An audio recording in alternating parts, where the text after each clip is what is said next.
الحمد لله الذي لا يبلغ مدحته القائلون ولا يحصي نعماءه العادون ولا يعدي حقه المجتهدون الذي ليس لصفته حد محدود ولا نعت موجود ولا وقت معدود ولا أجل ممدود فطر الخلائق بقدرته ونشر الرياح برحمته الصلاة والسلام على الرسول المسدد المصطفى العمجد المحمود الأحمد سيدنا ومولانا ومولى الكونين جد الحسن والحسين وعاني أبا القاسم محمد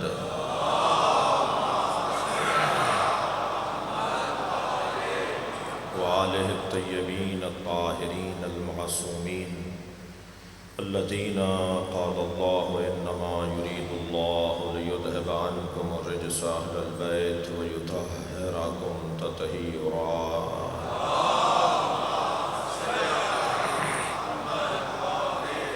ولعنة الله على أعدائهم أجمعين من يوم عداوتهم إلى قيام يوم الدين أما بعد قال الحكيم في قرآن الكريم بسم الله الرحمن الرحيم يا أيها الذين آمنوا اتقوا الله وكونوا مع الصادقين صلوات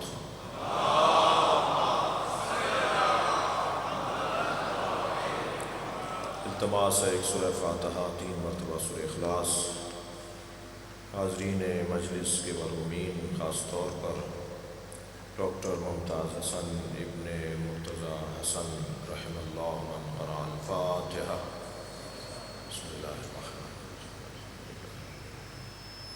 الرحمن الرحیم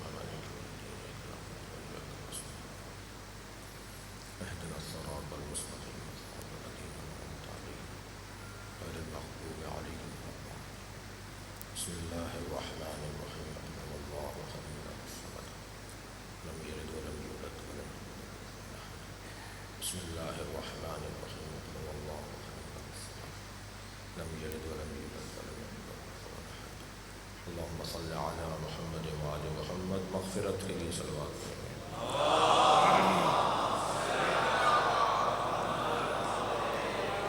سورہ مبارکہ توبہ کی 119ویں آیت اللہ اپنے اس کلام میں صاحبان ایمان کو دعوت تقوی دے رہا ہے اور تقوی کے بعد کی منزل سچوں کی ہمراہی ہے، معیت ہے صادقین کی۔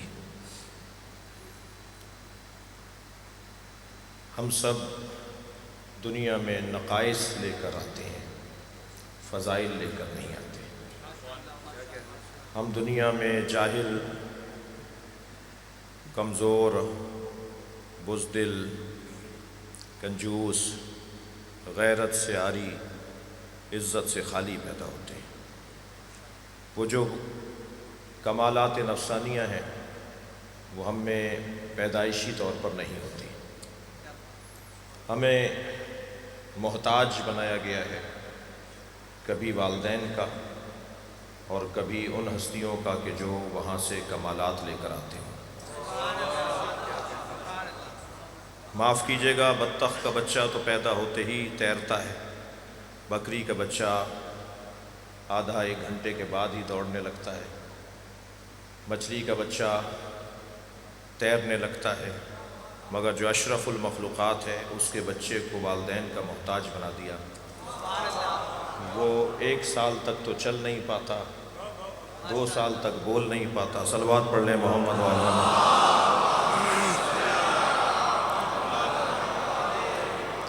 یہ اس کی محتاجی کی دلیل نہیں ہے، بلکہ اس کے لیے ایک نظام مرتب کیا گیا ہے، کیونکہ یہ انسان کا بچہ ہے، حیوان کا بچہ نہیں ہے، اور انسان کے بچے کو جوڑ دیا ہے، محتاج کر دیا ہے ان لوگوں کا کہ جن کے پاس کمالات ہیں، تاکہ اس کی تربیت اچھی ہو سکے۔ کیونکہ معاشرے پر بوجھ تو ڈالنا نہیں ہے، معاشرے کا بوجھ کم کرنا ہے۔ دو ہی بچے اچھے کا نعرہ اسلام کا نہیں ہے۔ اگر تربیت کر سکتے ہو تو 10 بھی کم ہے، اور تربیت نہیں کر سکتے تو 1 بھی زیادہ ہے۔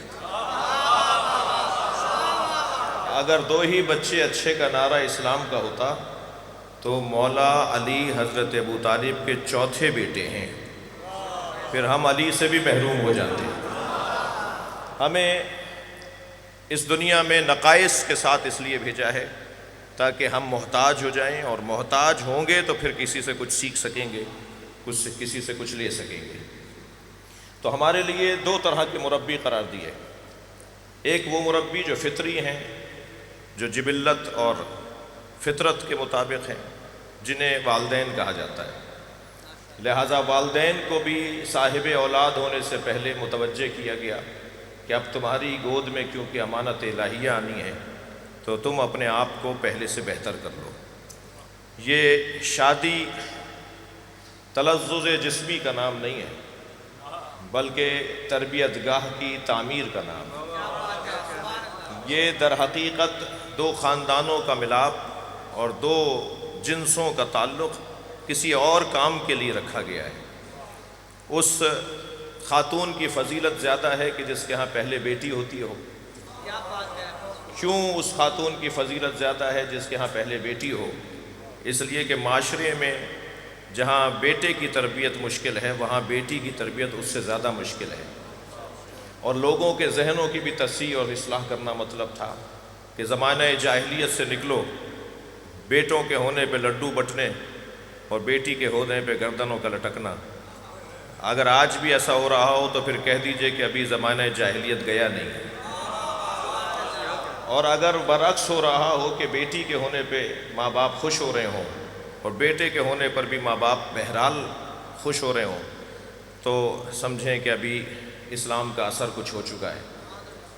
ایک صاحب کے 6ٹھی بیٹی ہوئی تو بڑے خوش تھے، تو کسی نے کہا جی 6ٹھی بیٹی ہونے پہ تو شاید بہت سے ماں باپ کا دم نکل جائے، یا آپ 6ٹھی بیٹی ہونے پہ بھی خوش نظر آ رہے ہیں؟ تو کہنے لگے اللہ مجھ پہ کرم فرمائے، بیٹا جب دنیا میں آتا ہے تو اسے پڑھانا پڑتا ہے، بیٹی پڑھ کر آتی ہے۔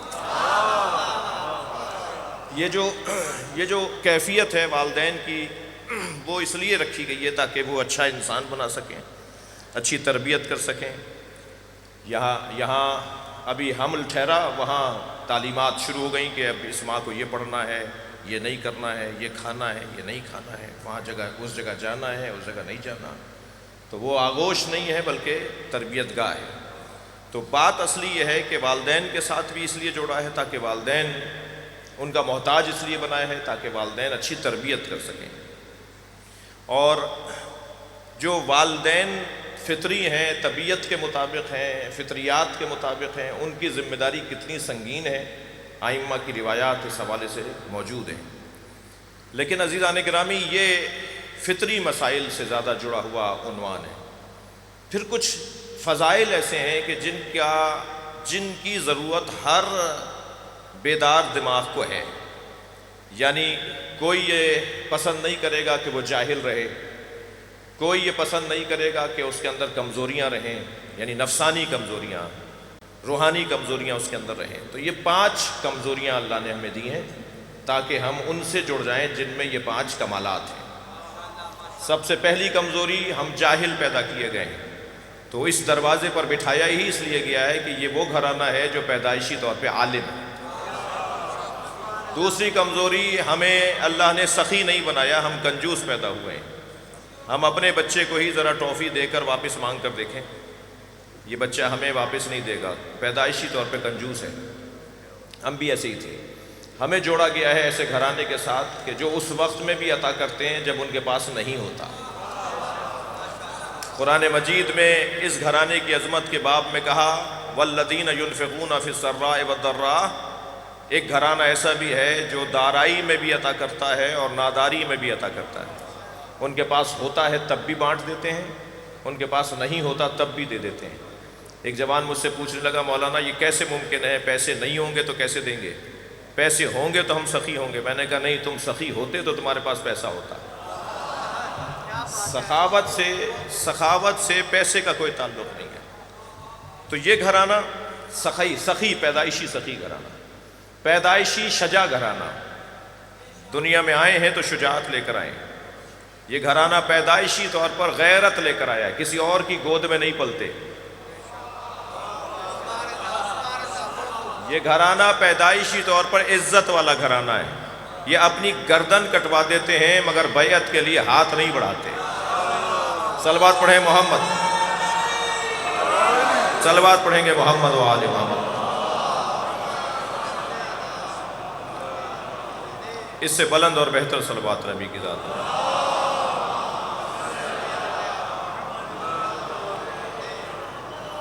اس سے اور اچھی صلوات پڑھیں.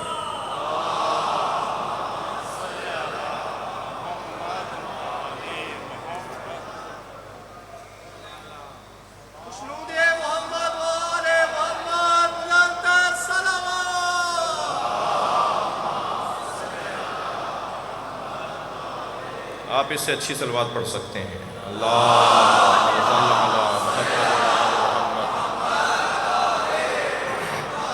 غرض میں اپنے مقدمے کو یہاں مکمل کروں کہ ہمیں محتاج بنایا ہے کبھی والدین کا، اور ہمیں محتاج بنایا ہے کبھی اہل بیت کا. اور ان دونوں میں بھی ایک باپ کی مجلس ہے تو ایک جملہ والدین کی عظمت کا سنیں. ان دونوں رشتوں میں بھی اللہ نے، یعنی والدین اور اہل بیت، ان دونوں ہستیوں اور ان دونوں میں بھی اللہ نے والدین کی عزت اتنی رکھی ہے کہ نبی نے بھی اگر اپنے آپ کو امت کے ساتھ کسی رشتے کا عنوان دیا ہے تو فرمایا ہے انا و علی ابوا ھذہ الامہ، میں اور علی اس امت کے دو باپ ہیں. یہ باپ کی عظمت پر مولا نبی کی طرف سے ایک دلیل ہے. اور ماں کی کتنی عظمت ہے، سرکار فرماتے ہیں فاطمہ تو ام ابیہا، وہاں جناب زہرا کے نام کے ساتھ ماں کا عنوان دے دیا.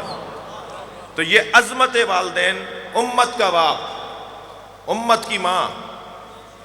اور اگر تعظیم کروانا مطلب ہوا، نبی کی زوجاؤں کے بارے میں احترام کروانا مطلب ہوا، تو ان کے لیے بھی جو رشتہ بنایا ہے وہ یہ کہ النبی اولیٰ بالمؤمنین من انفسہم، میرا نبی مومنین پر ان سے زیادہ اولویت رکھتا ہے. وَأَزْوَاجُهُ أُمَّهَاتُهُمْ، اور نبی کی زوجائیں امت کی مائیں. تو ماں کی قدر کروائی اور باپ کی تعظیم کروائی. اور خبردار فَلَا تَقُلْ لَهُمَا اُفٍّ، ان کے سامنے اف بھی نہ کرنا. وَلَا تَنْهَرْهُمَا، ان سے جھڑک کر بات نہ کرنا.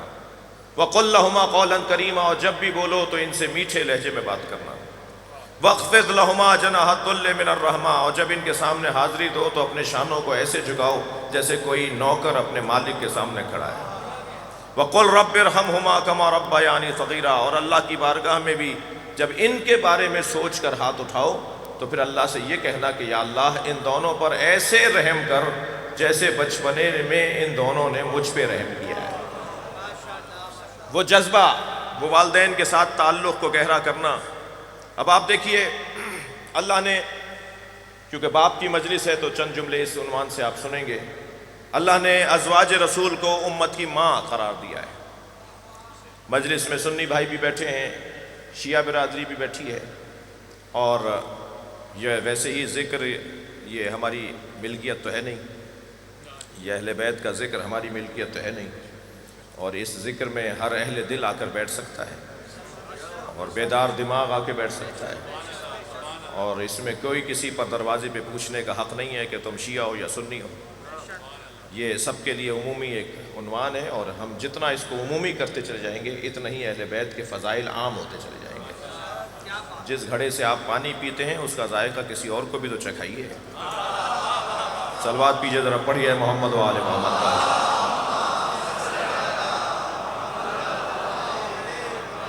میں کچھ ماں باپ کے اوپر، اللہ نے ہمیں وابستہ کیا ہے، محتاج کیا ہے ماں باپ کا، اور ماں باپ کے ساتھ جن کا محتاج کیا ہے ان کو بھی نبی نے اپنی زبان میں، اور اللہ نے خود ان لوگوں کو بھی ماں کا عنوان، باپ کا عنوان دے کر یاد کیا ہے. امہات المومنین، مومنین کی مائیں، نبی کی زوجائیں. بڑا کام تھا، بڑی خدمت تھی، بڑی رہنمائی کی ان عورتوں نے. ان بیویوں نے بڑی خدمات انجام دی ہیں. صرف 2 بیویاں ایسی ہیں کہ جن کا اہل بیت کے ساتھ پرخاش رہا، جن کا اہل بیت کے ساتھ تناؤ رہا، تو 11 زوجاؤں میں 2 زوجاؤں کا بہت ہوگا تو شیعہ برادری اور اہل بیت کو اولویت دینے والے زیادہ سے زیادہ ان کا ذکر نہ کریں، مگر 9 بیویوں کا اور 9 زوجاؤں کا تو ذکر ہونا چاہیے۔ بلکہ میں تو کہتا ہوں، اور میں کر چکا ہوں اس پہ عمل، خود ایک اشرہ پڑھ چکا ہوں امہات المومنین پر، نبی کی زوجاؤں پر، تو ہمیں اپنے ممبر سے نبی کی زوجاؤں کی عظمت کو بھی بیان کرنے کی ضرورت ہے، کم کام نہیں ہے۔ بی بی ام حبیبہ، 1-2 جملے سن لیجئے۔ بی بی ام حبیبہ نبی کی زوجہ، ابو سفیان کی بیٹی، حاکم شام کی بہن۔ جب ابو سفیان گھر میں داخل ہوئے تو بیٹھ رہے تھے اس جگہ جہاں نبی بیٹھا کرتے تھے، تو آواز دے کر کہا خبردار وہاں نہ بیٹھیے گا جہاں نبی بیٹھتے ہیں۔ بڑا جگر چاہیے، صلوات پڑھیں محمد و آل Muhammad. Bibi Bibi Maria Qibtiya, Bibi Bibi Zainab bint Jahsh, G B be ام سلمہ، بی بی سودا، ان کے بڑے کام ہیں، بڑی خدمات ہیں، اور انہیں امت کی ماں کیوں قرار دیا؟ ان جوانوں اور بچوں کے لیے ایک جملہ کہتا ہوا آگے بڑھوں۔ امت کی ماں کا مطلب، اگر امت کی ماں ہے تو پھر پردہ تو ماں سے نہیں ہوتا، اگر ماں ہے تو ماں تو اولاد کے سامنے بغیر حجاب کے آ جاتی ہے، اور انہیں تو لا تبرجنا تبرج الجاہلیہ الاولیٰ، زمانہ جاہلیت کی طرح بناؤ سگار نہ کرو، وقرنا فی بیوتکن، اور گھر میں ہی رہنا، گھر سے باہر نہ نکلنا۔ یہ جو نبی کی زوجاؤں کو، اے نبی کی زوجاؤں خبردار، تم عام عورتوں کی طرح نہیں ہو، تمہارا مقام اوروں سے زیادہ ہے، مگر ان شرائط کے ساتھ۔ تو پھر یہ شرائط کیوں لگا دی؟ امت کی مائیں ہیں تو یہاں صرف 2 عنوانوں میں ازواج رسول امت کی مائیں ہیں، ایک استحقاق التعظیم اور ایک تحریم النکاح، یعنی ان کی تعظیم، یہ تعظیم کی مستحق ہیں اور ان سے نکاح حرام ہے۔ باقی اور امور میں یہ امت کی ماں ہماری ماں کی طرح نہیں ہے، جیسے ہماری ماں سے پردہ لازم اور واجب نہیں ہے، ان سے واجب ہے، صرف نکاح ان سے حرام اور ان کی تعظیم لازم۔ عزیزان گرامی، وہ بیوی بھی جنہوں نے مولا کائنات کے ساتھ جنگ کی، مولا کی جو روش ہے وہ یہ کہ انہیں مدینہ بھیجا 40 سواروں کے ساتھ، اور وہاں پہنچنے کے بعد جب انہوں نے گلہ کیا کہ علی نے مجھے مردوں کے ساتھ بھیجا ہے، تو وہ سوار نقاب ہٹا دیتے ہیں، اور جب نقاب ہٹاتے ہیں تو وہ 40 عورتیں تھیں جو انہیں لے کر آئی تھیں۔ قربان جائیں علی کے اخلاق پر، صلوات پڑھیں محمد و آل محمد۔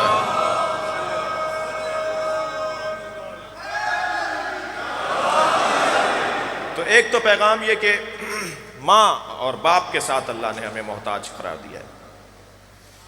دیکھیے، ماں باپ اپنے بہن بھائیوں کے ساتھ، اپنے رشتہ داروں کے ساتھ کوئی تعلق رکھیں تو ممکن ہے کہ وہ مطلب کا تعلق ہو، کسی لالچ کا تعلق ہو، لیکن یہ واحد رشتہ ہے جس میں خلوص حاکم ہے۔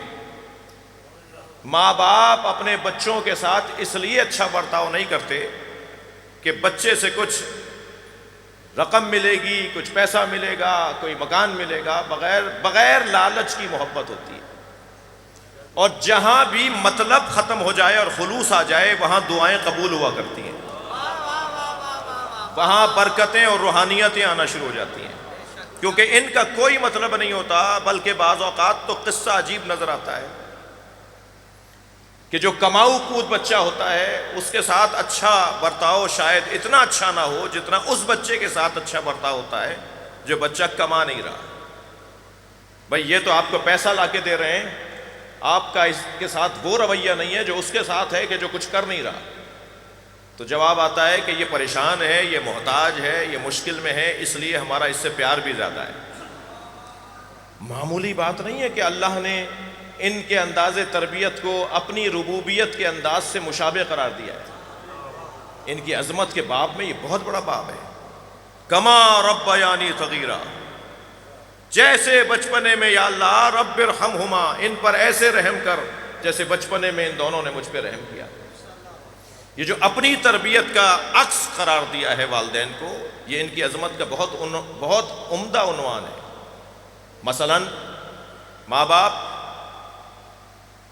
جلدی راضی ہو جاتے ہیں، دیر سے ناراض ہوتے ہیں۔ یہ صفت کس کی ہے؟ اتنا گناہ، اتنی خطائیں، اتنی کمزوریاں، اس کے باوجود بھی ایک العف کہنے پر وہ معاف کر دیتا ہے۔ گناہوں کا پہاڑ ہوتا ہے اور وہ ایک سجدہ کرنے پہ معاف کر دیتا ہے۔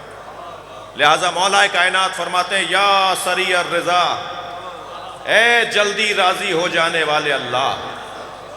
وہ ناراض دیر سے ہوتا ہے اور راضی جلدی ہو جاتا ہے۔ یہی کچھ کیفیات والدین کے اندر اللہ نے قرار دی ہیں۔ اور والدین میں بھی عزیزو، باپ سے زیادہ ماں کے ہاں وسعت پائی جاتی ہے۔ ماں باپ پھر بھی کچھ جلدی ناراض ہو جائیں گے دونوں کی نسبت میں، لیکن ماں بہت دیر سے ناراض ہوتی ہے اور بہت جلدی راضی ہو جاتی ہے۔ آپ نے غور کیا ہوگا بیٹا، آپ نے غور کیا ہوگا یا غور کریں کہ جو بچہ اغوا ہو جاتا ہے، جو بچہ کسی راہزن ڈکیت کے ہاتھوں چڑھ جائے، جو پریشان رہے اور گم ہو جائے اور کسی ایسی کیفیت میں چلا جائے کہ جو ماں باپ سے دور ہو جائے اور وہ پلٹ کر واپس آئے، کسی بھی ذریعے سے، کسی بھی طریقے سے واپس آ جائے، تو سارا خاندان دیکھتا ہے کہ بچے تو ان کے 4 ہیں، مگر اس سے زیادہ پیار ہے جو اغوا ہو گیا تھا۔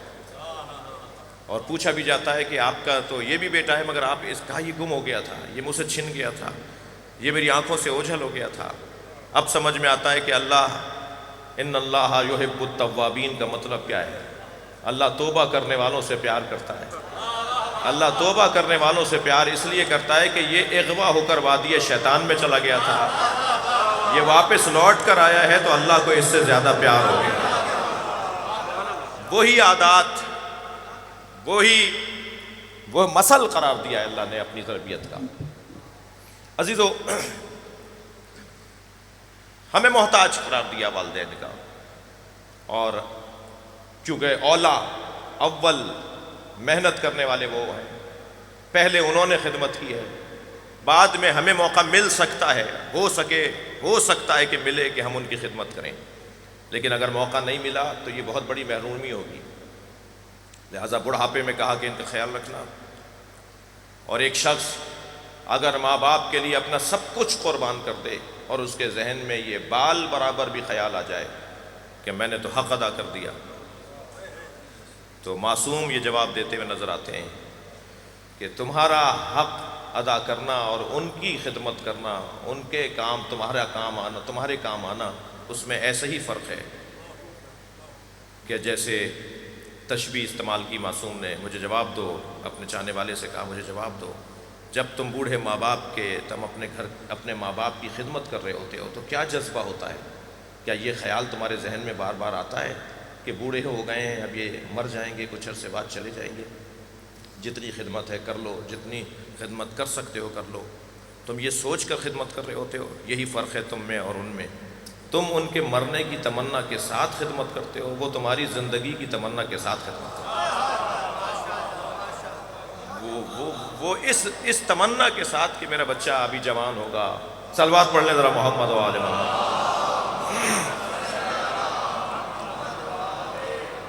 عزیزان گرامی، وہ جو محتاجی کی کیفیت ہے،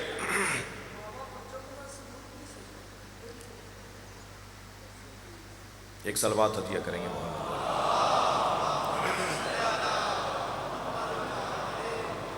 اس سے بہتر صلوات عطیہ کریں گے۔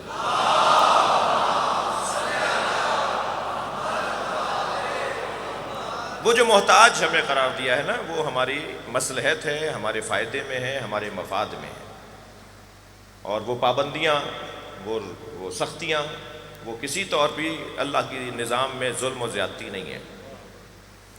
اس لیے محتاج قرار دیا گیا تاکہ تربیت اچھی ہو سکے۔ کبھی غور فرمایا کہ حضرت مریم کو حضرت زکریا تالے میں بند کر کے جاتے تھے اور واپس آ کے تالا کھولتے تھے جب ان کے دروازے کا، تو سامنے دسترخوان رکھا ہوتا تھا، طرح طرح کے کھانے چنے ہوئے ہوتے تھے۔ تو تفسیری اس پیغام کے اندر کلما دخل علیہ زکریا المحراب، قرآن اس انداز سے یاد کرتا ہے۔ تو کیوں بند کر کے جاتے تھے حضرت مریم کو؟ کیا حضرت مریم کے باہر جانے پر معاذ اللہ حضرت مریم پر عدم اعتماد تھا؟ آج کے بچے ماں باپ سے کہ ہمیں وہاں کیوں نہیں جانے دیتے، میں وہ پیغام دے رہا ہوں، ہمیں فلاں جگہ کیوں نہیں جانے دیتے، ہمیں فلاں جگہ آپ روکتے کیوں ہیں، انہیں سمجھانا چاہ رہا ہوں۔ کیا بچوں کو جو والدین کہیں جانے سے روک رہے ہوتے ہیں وہ بچوں پر عدم اعتماد ہوتا ہے؟ اس کا جواب قرآن مجید حضرت مریم کے اس قصے سے ہمیں نظر آتا ہے۔ حضرت مریم پر عدم اعتماد نہیں تھا، معاشرہ اس قابل نہیں تھا کہ مریم جیسا مقدس وجود اس معاشرے میں جائے۔ اگر آج ہم اپنے بچوں کو روکتے ہیں، ڈانٹتے ہیں، متوجہ کرتے ہیں، سختی کرتے ہیں، کچھ دیر کے لیے ان کا دل خراب ہو جاتا ہے، تو وہ یہ نہ سمجھے کہ والدین ظلم و زیادتی کر رہے ہیں۔ ان کی سوچ، ان کی فکر ہم سے زیادہ بہتر ہے۔ بچوں سے عرض کر رہا ہوں، یہ سوچ کر اس بات کو قبول کر لینا چاہیے۔ محتاجی، والدین کی محتاجی اور اہل بیت کی محتاجی، یہ فطری طور پر مربی بنائے گئے اور وہ شرعی طور پر ہمارے مربی بنائے گئے۔ اب جن کی ہمیں محتاجی، جن سے ہمیں محتاج رکھا ہے، ان سے کن کن چیزوں میں ہمیں محتاج رکھا ہے؟ پہلی بات تو میرے کم سن ساتھیوں، اللہ نے قرآن مجید میں ائمہ اہل بیت کے نام نازل نہیں کیے۔ اللہ نے قرآن مجید میں جناب زہرا کے نام کا سورہ نازل نہیں کیا، مولا علی کے نام کا سورہ نازل نہیں کیا۔ اس کی ایک بڑی حکمت یہ تھی کہ قرآن کی حفاظت کی ذمہ داری اللہ نے اپنے اوپر لی تھی، اور قرآن کی حفاظت کا تقاضا تھا کہ اہل بیت کے نام کے سورے نازل نہ ہوں، اس لیے کہ جو لوگ جعلی اللہ بنا سکتے ہیں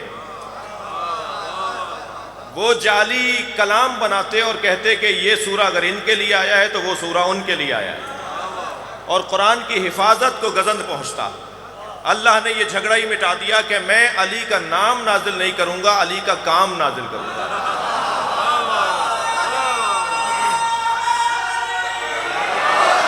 علی کا کردار نازل کیا پروردگار عالم نے، جناب زہرا کے کردار کو نازل کیا ہے۔ اب یہ جو اہل بیت کا کردار نازل کیا ہے، اہل بیت کی عظمت کو بیان کیا ہے، جس کو ہم فضائل کہتے ہیں، اور فضائل سنتے ہیں اور پڑھتے ہیں اور بیان کرتے ہیں، ان میں کون کون سے فضائل ہیں، اور وہ وہی فضائل ہیں جن کے ہم محتاج ہیں۔ میں شاید اپنی بات پہنچا رہا ہوں کہ جن کے ہم محتاج ہیں، جن چیزوں کے ہم محتاج ہیں، اللہ نے ان عنوانوں کو اہل بیت کے فضائل قرار دیے ہیں۔ مثلاً ہم کس چیز کے محتاج ہیں؟ ہم علم کے محتاج ہیں۔ کوئی حیثیت ہی نہیں ہوگی اگر عالم نہیں ہوں گے، تو اگر پڑھے لکھے نہیں ہوں گے تو ہماری کوئی حیثیت نہیں ہوگی۔ مستقبل برباد ہے ان بچوں کا جو پڑھ نہیں رہے، خاندان ان کا ترقی نہیں کر پائے گا اگر تعلیم حاصل نہیں کریں گے۔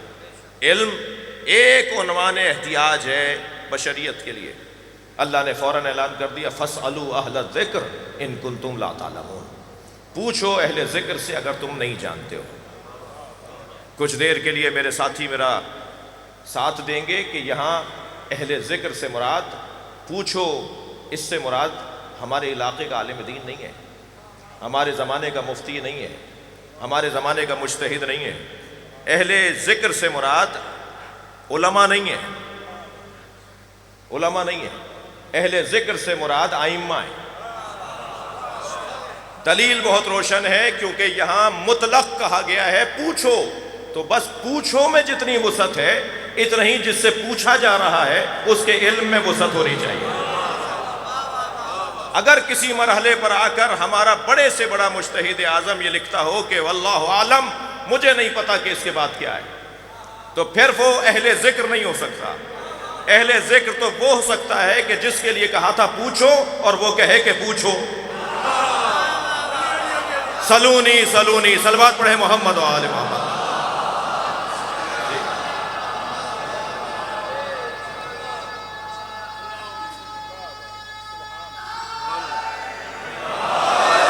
ہمیں محتاج علم اہل بیت قرار دیا اور انہیں اتنا بڑا عالم بنایا کہ جو چاہو ان سے پوچھ لو۔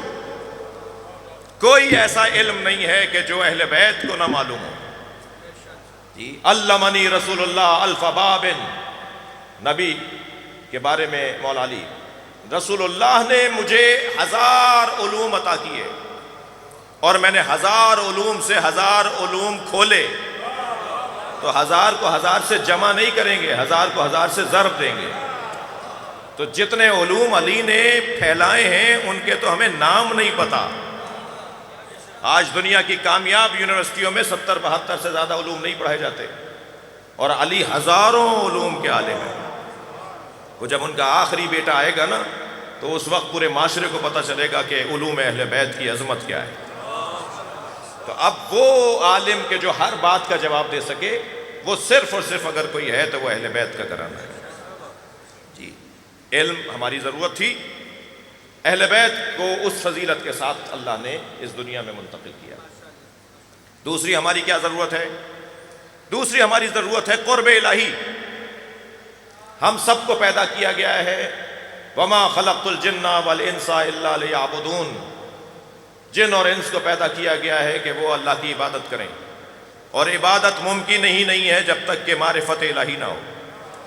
ہر ایک کی عبادت اس کی معرفت کے مطابق ہے، ہر ایک کی نماز اس کی معرفت کے مطابق مختلف ہے۔ ایک ہی صف میں 10 لوگ اگر کھڑے ہیں تو 10 علیحدہ نمازیں پڑھی جا رہی ہیں، 10 علیحدہ نمازیں پڑھی جا رہی ہیں، 10 علیحدہ بسم اللہ پڑھی جا رہی ہیں، 10 علیحدہ سورہ الحمد پڑھی جا رہی ہیں۔ وہ جو برابر والا برابر والے کے ساتھ پڑھ رہا ہے، دونوں کی سورہ الحمد ایک نہیں ہے، اس لیے کہ بحث الفاظ پر نہیں ہے، بحث الفاظ کی گہرائی پر ہے، وہ معرفت پر ہے کہ اس نے الحمدللہ رب العالمین سے کیا سمجھا اور اس نے الحمدللہ رب العالمین سے کیا سمجھا۔ ایک صاحب کہنے لگے کہ یہ ہر سورے کے ساتھ جو بسم اللہ اللہ نے رکھی ہے سوائے ایک سورے کے، اور پھر ایک سورے میں 2 بسم اللہ رکھ دی تو وہ 114 ہی سورے بسم اللہ ہیں، تو یہ ہر سورے کے ساتھ بسم اللہ کی تکرار کیوں ہے؟ کیونکہ ہر سورے کے ساتھ بسم اللہ لفظی طور پر ایک جیسی ہے، معنوی طور پر ایک جیسی نہیں ہے۔ صلوات پڑھیں ذرا محمد و آل محمد۔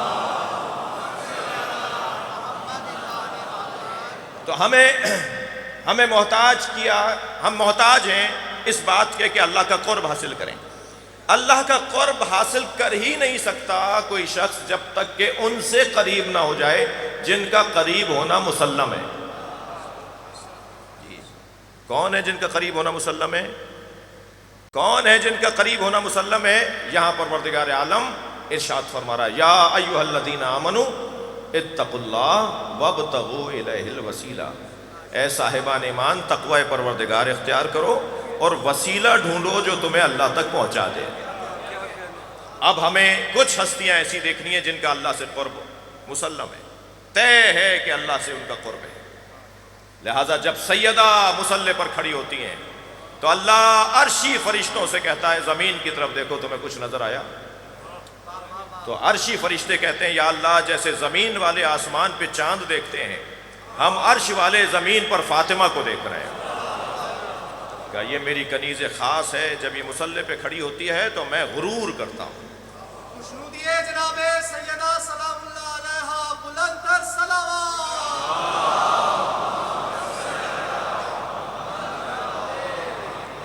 ایک رسانے پر ہم ایک بہت بڑے مفتی صاحب کے ساتھ تھے، اکثر ایسا اتفاق ہوتا رہتا ہے، تو وہ بحث کر رہے تھے کہ ایران اور سعودی عرب کا تناؤ ہے جو پوری دنیا کے مسلمانوں کو پریشان کیے ہوئے ہے، اور سعودی حکمران اور ایرانی حکمران اس طرح کی وہ بات کر رہے تھے۔ میں نے کہا جی میں ایرانی تو نہیں ہوں، میں تو پاکستانی ہوں اور متعصب پاکستانی ہوں، میرے اندر پاکستانیت شاید چند اور مولویوں سے زیادہ ہے۔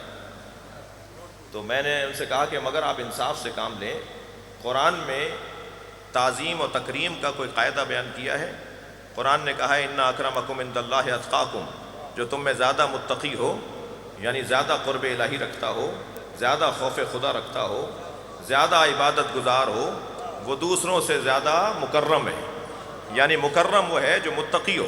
تو میں نے کہا مفتی صاحب انصاف سے کام لیں، کیا آل سعود اور ایرانی حکمران تقوی میں ایک جیسے ہیں؟ بھائی تھوڑی سی سیاسی بات بھی سن لیجئے، صلوات پڑھ لیں محمد و آل محمد۔ تو جواب نہیں تھا ان کے پاس۔ تو قرب الہی فضیلت ہے انسان کے لیے، جتنا قریب ہوتا ہے۔ آپ یہ روزانہ کرتے ہیں میری بات کو، اگر آپ مجسم لینا چاہیں، آپ کے سامنے اگر کوئی متقی پرہیزگار اللہ کا ولی کوئی بیٹھا ہو تو فوراً آپ احترام کرتے ہیں یا نہیں کرتے؟ چاہے اپنے مطلب میں ہی میں کرتا ہوں احترام کہ میرے لیے دعا کر دیں گے تو میرا مسئلہ حل ہو جائے گا، یہ مجھے کوئی وظیفہ بتا دیں گے تو میری مشکل آسان ہو جائے گی۔ کیوں جاتے ہیں مزاروں پر؟ کیوں جاتے ہیں اولیاء الہی کے مزاروں پر؟ اس لیے کہ ہمیں یقین ہے یہ صاحب قبر قرب الہی رکھتا ہے. اور یاد رکھیے جو صاحب تقوی ہے وہ قرب الہی رکھتا ہے. یہ عام ہمارے ملک کے اندر بنے ہوئے مزارات اور ان میں دفن اولیاء الہی کی قبر پہ جانے کا مطلب یہ ہے کہ یہ قرب الہی رکھتے ہیں. ہم وہاں جا کر ان سے کہیں گے یہ سن رہے ہیں، اگر شہید ہیں تو مسلم زندہ ہیں اور سن رہے ہیں تو ہماری بات آگے پہنچائیں گے. ہم وہاں جا کے کہتے ہیں کہ اللہ سے کہیے ہمارا فلاں مسئلہ حل ہو جائے. اور عزیزان گرامی ان لوگوں کو جواب دے دیجئے جو کہتے ہیں کہ آپ علی سے مدد کیوں مانگتے ہیں، آپ اہل بیت سے توسل کیوں کرتے ہیں، ان سے مدد کیوں مانگتے ہیں. انہیں جواب دے دیجئے ہم ان سے اس لیے مدد مانگتے ہیں کہ وہ متقی نہیں تھے، امام المتقین.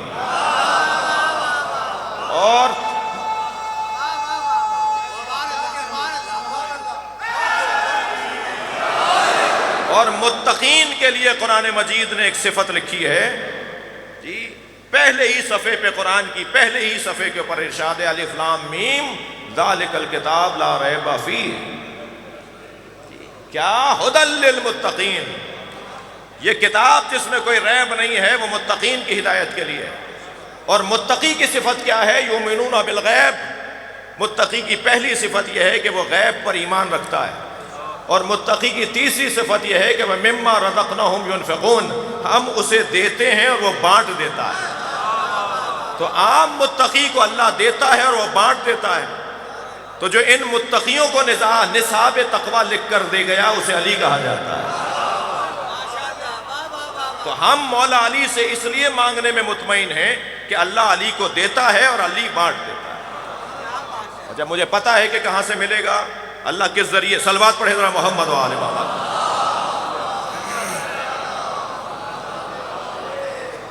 تو ایک ضرورت ہماری عزیزو، وقت تنگ ہوتا جا رہا ہے، ایک ضرورت ہماری قرب الہی ہے. ہمیں اللہ کا قرب حاصل کرنا ہے. ہمیں پیدا اس لیے کیا گیا ہے تو وہ ہمیں قریب تر کر سکتا ہے اللہ سے جو خود اللہ کا قریب ہو. لہذا وسیلہ تلاش کرنے کا حکم دے دیا. پھر اسی طرح معاشرے کے اندر وہ شخص ناکام رہے گا کہ جو شخص کمالات کا حامل نہیں ہوگا. ہمیں حکم دیا کہ سچوں کے ساتھ ہو جاؤ. اے صاحبان تقوی، اے مومنو، کونوا مع الصادقین، سچوں کے ساتھ ہو جاؤ. تو سچے تو بہت ہیں، تو کیا ہر سچے کے پیچھے لگیں؟ کیونکہ بعض اوقات تو ایسا نظر آتا ہے کہ دو سچے آپس میں لڑ رہے ہیں اور ہمیں یہ طے کرنا مشکل ہو جاتا ہے کہ اس لڑائی میں کون زیادہ سچا ہے. تو کیا کریں کہ ہم کس کے پیچھے لگیں کہ سچوں کے ساتھ ہونے کا عنوان ہو جائے؟ تو بہت موٹا سا قاعدہ قرآن نے دے دیا کہ جو مباہلے میں جھوٹوں پہ لعنت کرنے گئے ہوں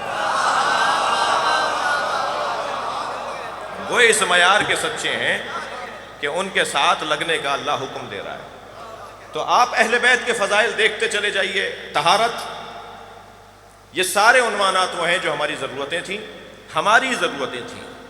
اور یہ غلط فہمی بھی کسی بچے کے ذہن میں باقی نہ رہے کہ ہمیں کسی عمل کی ضرورت نہیں ہے، ہمارے لیے عقیدہ کافی ہے. عقیدہ اصلی ہے مگر کافی نہیں ہے. عقیدے کے بغیر عمل کا کوئی مطلب نہیں ہے. عقیدے کے بغیر نماز کوئی مطلب نہیں رکھتی، مگر عقیدہ ہو اور عمل نہ ہو یہ ممکن ہی نہیں ہے. عقیدے کے ساتھ عمل کا تعلق خود بخود کا ہے، خود کار کا ہے، کچھ کہنا نہیں پڑے گا. یہ اہل بیت پر آپ کا عقیدہ ہے تبھی تو ہم مجلس اور جلوس اور ماتم میں بیٹھتے ہیں. یہی اگر اللہ کے وجود کے اوپر اور اس سے معرفت کے اوپر عقیدہ پختہ ہوتا جائے گا تو نمازیں بھی قضا نہیں ہوں گی، روزے بھی قضا نہیں ہوں گے، حج بھی چھٹے گا نہیں. اور اللہ کے نظام پر اگر عقیدہ ہوگا تو زکوٰۃ اور خمس سے بھی ہاتھ نہیں اٹھے گا. یہ عقیدے کا ہی تو تعلق ہے. مگر عزیزان گرامی، وہ جو میرا تعلق اہل بیت کے ساتھ ہے اس میں آپ ذرا یہ پہلو بھی دیکھیے کہ مولا علی کے جتنے فضائل ہیں اللہ نے ان سب کو علی کی عملی کیفیات کے ساتھ جوڑ دیا ہے. یا لفظ اور تبدیل کروں، فضائل اہل بیت کو اللہ نے اعمال کے ساتھ جوڑا ہوا ہے.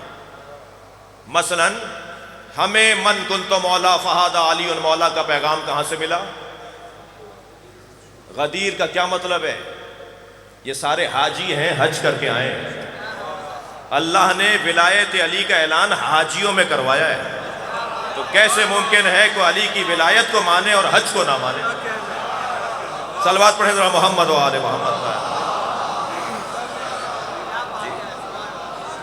مولا کی سخاوت کا قصیدہ اگر اللہ نے پڑھا ہے تو علی کی سخاوت کا قصیدہ جب پڑھا گیا ہے جب علی حالت رکوع میں تھے اور علی نے اپنی انگوٹھی فقیر کو دے دی تھی، تو علی کی سخاوت پر قصیدہ پڑھنے والے رکوع کے مخالف کیسے ہو سکتے ہیں؟ صلوات پڑھیں ذرا محمد و آل محمد۔ تو میں نے مثال دے دی، اور یہ جتنی مثالیں ہیں وہ اسی انداز سے ہیں کہ مسلسل پروردگار عالم نے ہمیں اہل بیت کا محتاج بنایا، اور ان احتیاجات کے ساتھ جو اس نے حکمت، اس نے جو فلسفہ رکھا ہے، اسے اتنا ایک دوسرے کے ساتھ جوڑ دیا ہے کہ ایک چیز کا اقرار دوسری چیز کا انکار نہیں ہے جی، ایک چیز کا اقرار دوسری چیز کی مخالفت نہیں ہے، بلکہ ایک مان لیا تو پھر آخر تک ماننا پڑے گا۔ اور بعض بچہ اور طفلی مزاج کے لوگ کہ جی الف کہہ دیا تو بے بھی کہنا پڑے گا، اور بے کہہ دیا تو بے بھی کہنا پڑے گا، لہٰذا الف ہی نہ بولو کہ تمہیں آخر تک کچھ کہنا پڑ جائے۔ تو بعض بالکل آزاد رہنا چاہتے ہیں، ایسا ہو نہیں سکتا۔ عزیزو، گفتگو یہ تھی کہ ہم محتاج ہیں کبھی والدین کے، اور فضائل کے باب میں ان روحانی والدین کے جنہیں اہل بیت کہا گیا ہے۔ اس امت پہ باپ کا درجہ نبی رکھتے ہیں، اور نبی اس وقت تک سمجھ میں نہیں آئیں گے جب تک کہ علی کا تصور نہ ہو، لہٰذا علی اور نبی دونوں کو اللہ نے ایک ساتھ رکھا ہے۔ میں اور علی ایک نور کے دو پہلو ہیں۔ اللہ نے میرے ہی نور کا ٹکڑا کیا تو اسے علی نام دے دیا۔ میں اور علی اس امت کے دو باپ ہیں، اور دو باپ کا فلسفہ بڑا عجیب ہے، ہم مانوس نہیں ہیں دو باپ کے تصور سے۔ بہت اچھا نہیں لگتا ذہن انسان کو کہ اس کے دو باپ ہیں، لیکن نبی فرما رہے ہیں کہ میں اور علی اس امت کے دو باپ ہیں۔ یہ اس لیے فرمایا ہے کہ میں اور علی دو نہیں ہیں جی، میں نے تمہیں سمجھانے کے لیے کہا ہے انا و علی ابوا ھذہ الامہ، میں اور علی اس امت کے دو باپ ہیں، ورنہ میں اور علی ایک حقیقت کی دو تصویریں ہیں۔ اور شاید اس لیے دو باپ کہہ کر نبی مکرم نے ہماری الجھن دور کی ہے کہ ولایت باپ کو حاصل ہے، ماں کے پیروں کے نیچے جنت ہے۔ ماں کی تعظیم رہے مگر حکم باپ کا چلے گا۔ اگر باپ اور ماں میں اختلاف ہو جائے تو باپ کے حکم کو ترجیح دی جائے گی، اس لیے کہ باپ کو ولایت حاصل ہے۔ شاید یہ اس لیے بھی فرمایا تھا کہ اگر کوئی ماں اس باپ کے مقابلے میں آ جائے تو یہ نہ دیکھنا، صلوات پڑھیں محمد و آل محمد پر،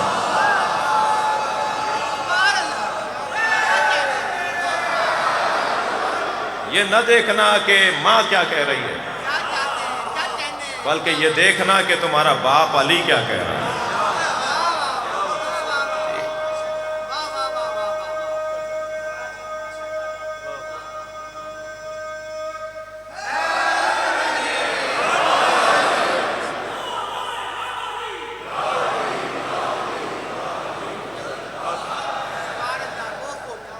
کیا ماں باپ کی توہین کرنا جائز ہے؟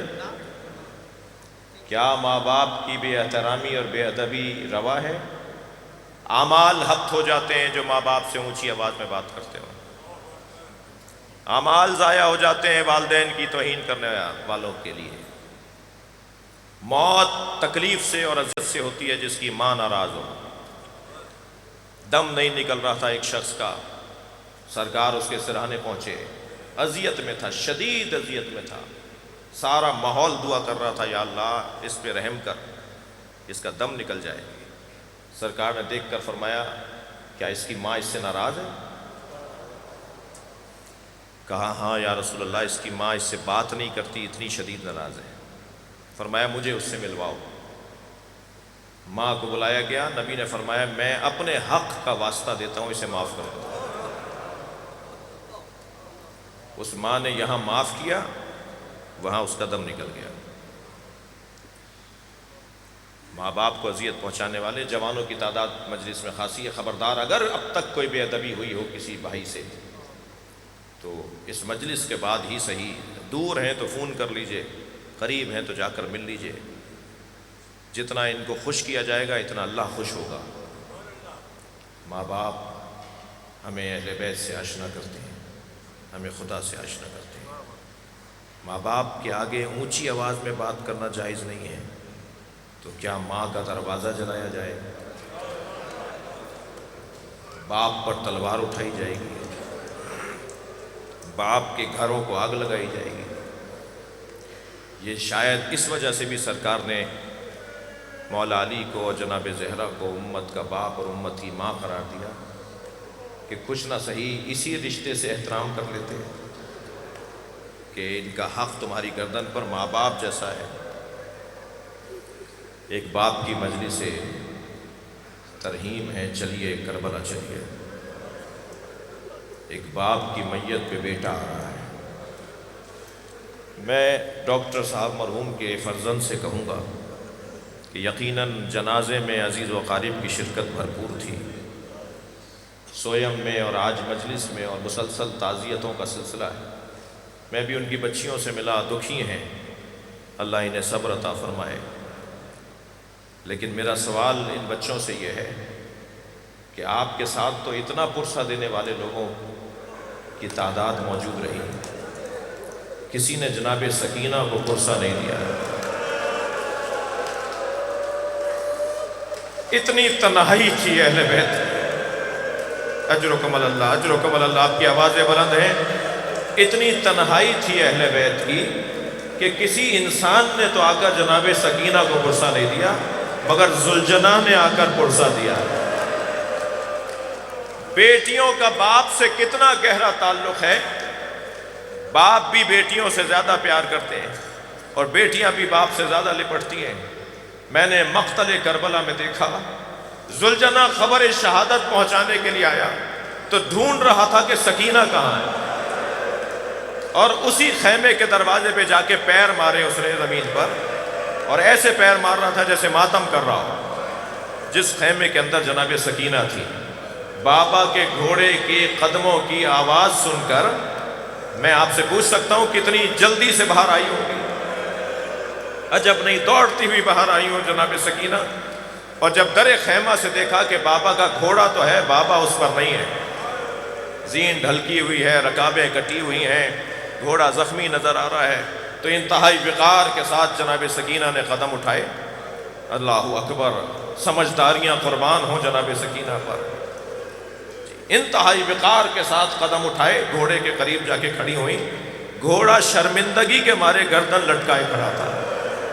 میری بیوی نے اس کی گردن پہ ہاتھ رکھ کر ایک ہی سوال کیا، عزادارو آپ رو رہے ہیں، مجھ سے ایک جملہ اور سن لیجئے، کربلا میں سب سے زیادہ پیاسا کون سا شہید؟